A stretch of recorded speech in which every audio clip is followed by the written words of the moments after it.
ശോകമുഖമായിട്ടുള്ളൊരു അന്തരീക്ഷമാണ് ഇവിടെ ഉള്ളത്. സ്കൂളിലെത്തുന്ന ഓരോ ആൾക്കാരും പല ആൾക്കാർക്ക് ഈ സ്കൂളിലുള്ള പല ജീവനക്കാർക്കും കൃത്യമായി അറിയാവുന്നതാണ്. കാര്യം അവൻ എല്ലാ കാര്യങ്ങളിലും 1.5 മാസമേ ആയുള്ളൂ ഈ സ്കൂളിലേക്ക് എത്തിയതെങ്കിലും എല്ലാ കാര്യങ്ങളിലും വലിയ ആക്റ്റീവായിട്ട് പ്രവർത്തിക്കുന്ന ഒരു വിദ്യാർത്ഥിയാണ്. എന്ത് കാര്യമുണ്ടെങ്കിലും ഓടി അടുത്ത് കാര്യങ്ങൾ നോക്കിക്കാണുന്ന ഒരു വിദ്യാർത്ഥിയായിരുന്നു. ആ വിദ്യാർത്ഥിയുടെ യാത്രയയപ്പാണ് അവസാനമായി 3 ദിവസങ്ങൾക്ക് മുമ്പ് ഇവിടേക്ക് മിഥുൻ എത്തിയത്.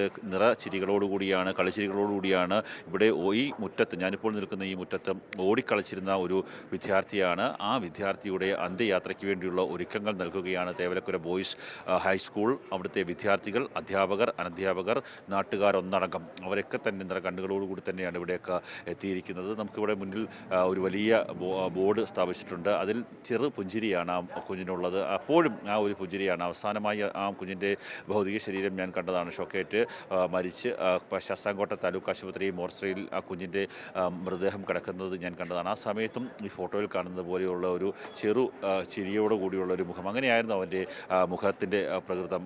എല്ലാവരോടും സ്നേഹത്തോടു കൂടി പെരുമാറുന്ന, സന്തോഷത്തോടു കൂടി പെരുമാറുന്ന ഒരു വ്യക്തിയായിരുന്നു. സ്കൂൾ തിരഞ്ഞെടുക്കാൻ കൂടിയുള്ള ഒരു കാരണം എന്ന് പറയുന്നത് ഈ സ്കൂള് അവന് ഏറ്റവും പ്രിയപ്പെട്ടത് ഒരു സൈനികനാവുക എന്നുള്ളതാണ്, ഒരു രാഷ്ട്രസേവനം നടത്തുക എന്നുള്ളതായിരുന്നു. ആ സൈനികനാകാൻ ഉള്ള ആദ്യ പടിയായി കണ്ടിരുന്നത് ഈ സ്കൂളായിരുന്നു. കാര്യം ഇവിടെ NCCയുടെ ഒരു ക്ലാസ് നടക്കുന്നുണ്ട്. NCC കേഡറ്റുകൾക്ക് ഏറെയുള്ള സ്കൂളാണ്. അവിടെ പഠിച്ചു കഴിഞ്ഞാൽ സൈനിക സേവനത്തിന് വേണ്ടിയുള്ള ആദ്യ പടി കടക്കാമെന്നുള്ളൊരു പ്രതീക്ഷയുണ്ടായിരുന്നു. ഈ തവണത്തെ NCC കേഡറ്റുകളുടെ തെരഞ്ഞെടുപ്പിൽ 37ാമനായി എത്തിയതാണ്. ആ ലിസ്റ്റൊക്കെ തന്നെ ആ സ്കൂളിൽ ഒട്ടിച്ചിട്ടുണ്ട്. 37ാമനായി അവൻ്റെ പേരുണ്ട്. അവൻ അല്പസമയം മുമ്പ് NCC കേഡറ്റുകളോട് ഞങ്ങൾ സംസാരിക്കുമ്പോൾ അവൻ ഇനി അടുത്ത ഒരു പരേഡിൽ, ഇപ്പോൾ NCC കുട്ടികൾ പരേഡിന് വേണ്ടി തയ്യാറെടുക്കുന്നുണ്ട്. പക്ഷേ സാധാരണ അവർ സ്കൂളിൽ ചെയ്യുന്ന പോലുള്ള ഒരു പരേഡല്ല. അവർ അവരുടെ പ്രിയപ്പെട്ട കൂട്ടുകാരനൊരു അന്ത്യയാത്ര നൽകാൻ വേണ്ടിയുള്ളത്. എത്രാം ക്ലാസ്സിലാണ് മുമ്പ് പഠിക്കുന്നത്? ഇതിനെ അറിയാമായിരുന്നോ? അവനുണ്ടായിരുന്നെങ്കിൽ അടുത്ത ദിവസമൊക്കെ നിങ്ങളോട് പരേഡ് ചെയ്യേണ്ടതായിരുന്നല്ലേ? എന്താ മോൻ്റെ ഒരു സമയത്തുണ്ടായിരുന്നു മോനെ അവിടെ ഉണ്ടാകുമ്പോൾ? ഇല്ല, ഞാൻ കുറച്ച് കഴിഞ്ഞിട്ടാണ്. ഞാൻ ബസ്സിലായിരുന്നു വരുന്നത്. ബസ് വെച്ചുള്ള കാണാറുണ്ടായിരുന്നോ? എങ്ങനെയായിരുന്നു അവന്? എല്ലാവരുമായിട്ട് നല്ല കൂട്ടായിരുന്നു. മോന് ഇതിനെ നേരത്തെ കൂട്ടുണ്ടായിരുന്നില്ലേ? അറിയത്തില്ലായിരുന്നു. നിങ്ങളുടെ കൂട്ടൊരു NCC കേട്ടാവാൻ വേണ്ടി ആഗ്രഹിച്ചിരുന്ന ഒരു വിദ്യാർത്ഥിയായിരുന്നു. അവൻ നല്ലപോലെ ഇതെല്ലാം ചെയ്യുന്ന പറയുന്നു. അവൻ മിടുക്കനാണെന്നൊക്കെയാണ്. പിന്നെ എനിക്കങ്ങനെ അവനെ അറിയത്തില്ല. അവൻ ഈ വർഷം വന്നയാ. കുഞ്ഞുങ്ങളൊക്കെ തന്നെ വല്ലാത്ത വിഷമത്തിലാണ്. ഇതിനെ അറിയായിരുന്നോ? അറിയായിരുന്നു. കണ്ടിട്ടുണ്ട് സ്കൂളിലൊക്കെ. നിങ്ങളുടെ കൂടെ ഇനി പരേഡ് ചെയ്യേണ്ട ഒരു കുഞ്ഞായിരുന്നു അല്ലേ? കുഞ്ഞനുജനായിരുന്നു അല്ലേ?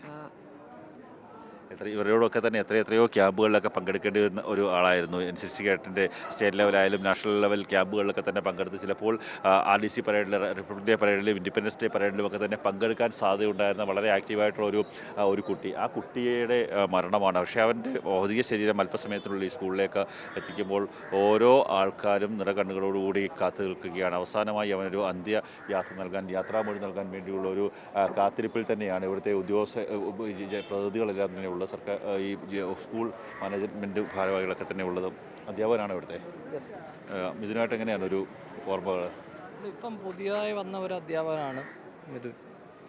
ഈ അധ്യയന വർഷം വന്ന് ജോയിൻ ചെയ്തതാണ്. 8ാം ക്ലാസ്സിലേക്ക് ജോയിൻ ചെയ്ത പയ്യനാണ്.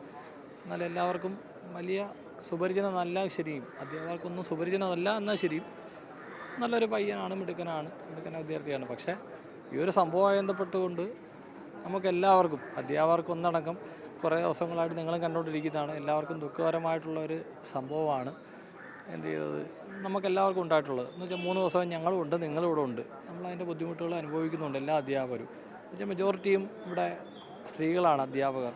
5-6 ആണുങ്ങളേ ഉള്ളൂ. ഈ സംഭവം നടക്കുമ്പോൾ ഇതിൻ്റെ യാഥാർത്ഥ്യം എന്ന് പറഞ്ഞാൽ ഏകദേശം 6 അധ്യാപകരോളം ഉള്ളൂ. 6 അധ്യാപകരാണുങ്ങൾ. അതിനകത്ത് ഞങ്ങളെല്ലാവരും ഞാനാണ് കൊണ്ടുപോയത്. മുകളിൽ കയറിയെടുത്ത സാറായിരുന്നു. കയറിയതാണ്ട് അവിടെ ഇരിക്കുന്ന സാർ, ആയി നിൽക്കുന്ന അനന്തു, അദ്വൈത്. ഉണ്ട്. വിളിക്കാം. അനന്തോ, അദ്വൈതിനെ വിളിക്കാം. ഞാൻ കൊണ്ടുപോയത് ഞാനാണ്. അപ്പം നമ്മൾ പറഞ്ഞു, അന്നേരം ഞാൻ താഴെ നിന്ന് ബഹളം വെക്കാതെ നമുക്ക് ഒന്നും ചെയ്യാൻ പറ്റാത്ത പറ്റും. എന്ന് വെച്ചാൽ കറണ്ട് അടിച്ച് ഇത്രയും ദുരൂഹമായ സാഹചര്യം ഇരിക്കുമ്പോൾ നമുക്ക് എന്ത് ചെയ്യണമെന്ന് അറിയാം. ഇത് നമ്മുടെ PT സാറാണ്. അധ്യാപകനാണ്. ആ കുഞ്ഞിനെ അവസാനം പൊക്കിയെടുത്തത് നിങ്ങളാണല്ലേ? നമുക്ക് അപ്പം ലൈൻ നമുക്ക് ഓഫാക്കാനുള്ള ലൈൻ ഓഫാണെന്നോ അല്ല ഓഫാക്കാനുള്ള ഒന്നും ഇല്ല, നമ്മുടെ മുമ്പിലൊന്നും ഇല്ലായിരുന്നു. പക്ഷെ കുട്ടിയെ രക്ഷിക്കുക എന്നുള്ളതാണ് നമുക്ക് ചെയ്യാൻ പറ്റിയത്. അപ്പോൾ നമ്മൾ അതുവഴി കയറാൻ നോക്കി. അവൻ കയറിയെടുത്തൂടെ നമുക്ക് കയറാൻ പറ്റില്ല. പിന്നെ നമ്മൾ ഡെസ്ക് പിടിച്ചിടുകയും അതിൻ്റെ പുറത്ത് വേറൊരു ബെഞ്ചിട്ട് അതിൻ്റെ മുകളിൽ കയറിയിട്ടാണ് അത് എടുക്കാൻ പറ്റിയത്. പിന്നെ നമ്മൾ കയറിയപ്പോൾ അവിടെ നമുക്ക് ആ കുട്ടിയുടെ ബോഡി പോലും കാണാൻ പറ്റാത്ത രീതിയിലായിരുന്നു ആ പലകളുണ്ടായിരുന്നത്. പലകളെല്ലാം നമ്മൾ പൊളിച്ചു. പലക പൊളിച്ചിട്ട് അതിൽ നിന്നൊരു പലക വെച്ചാണ് ആ ലൈന് കുട്ടി ആ ലൈനകത്ത് കിടക്കുന്ന നിന്നും കുട്ടിയുടെ കാല് ആ ഷീറ്റിൽ തട്ടിയിട്ടുണ്ട്. ഷീറ്റിൽ എർത്തുണ്ട്. ആ ഷീറ്റിൽ എർത്തുണ്ട്. അപ്പോൾ നമ്മൾ ആ പലക വെച്ച് കുട്ടിയെ തിക്കിയിടാൻ താഴെ ഇടാൻ നോക്കിയപ്പോഴാണ് പലക ഒടിഞ്ഞു പോയി. പലക ഒടിഞ്ഞു പോയപ്പോൾ താഴെ കിടന്നൊരു ബെഞ്ച് കയറ്റി ആ ബെഞ്ചിനാണ് കുട്ടിയെ തിക്കി താഴെ ഇടുന്നത്, ഷീറ്റിന് പുറത്തിട്ട്.